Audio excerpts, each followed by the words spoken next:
और आगे चल करके तो एक दिन भगवान अपने घर के ही माखन वाले कमरा में घुस गए और दरवाजा बंद कर लिया और माखन की मटकी से माखन निकाल निकाल के खाने लगे।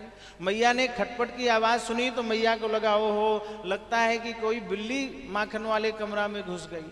तो जाकर के देखती हैं वहां कोई बिल्ली उल्ली नहीं है महाराज, वहां तो बिलौटा ही घुसा पड़ा है। मैया ने कहा कि अरे कन्हैया तू यहाँ क्या कर रहा है? बोले मैया मैं बिल्ली भगाने आया था। अच्छा बिल्ली भगाने आए थे तो तुम्हारे हाथ में माखन कैसे लगा है?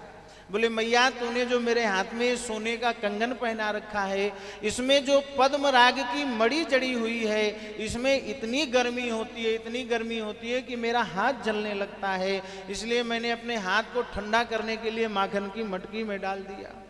मैया बोली लाला तेरे हाथ में मड़ी की गर्मी हो रही है, पर बेटा तेरे मुंह में काहे की आग लग रही है? ये मुख में माखन कैसे लगा हुआ है? बोले मैया मेरी बात सुन। बोले सुना। बोले मैया जैसे ही मैंने मटकी में हाथ डाला सोई एक चींटी मेरे पैर में चढ़ गई और चढ़ते चढ़ते चढ़ते चढ़ते चढ़ते चढ़ते चढ़ते चढ़ते चढ़ते चढ़ते मैया बोली लाला कहूँ रुकेगी कि ना रुकेगी? बोले मैया रुकेगी, तू सुन तो सही। बोले सुना।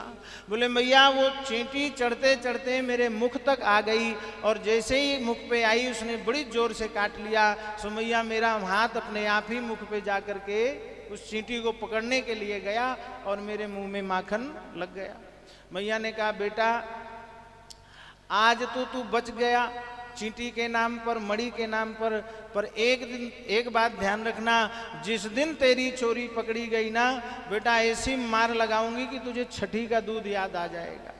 तो इस प्रकार से भगवान विविध प्रकार की लीलाएं करते हैं।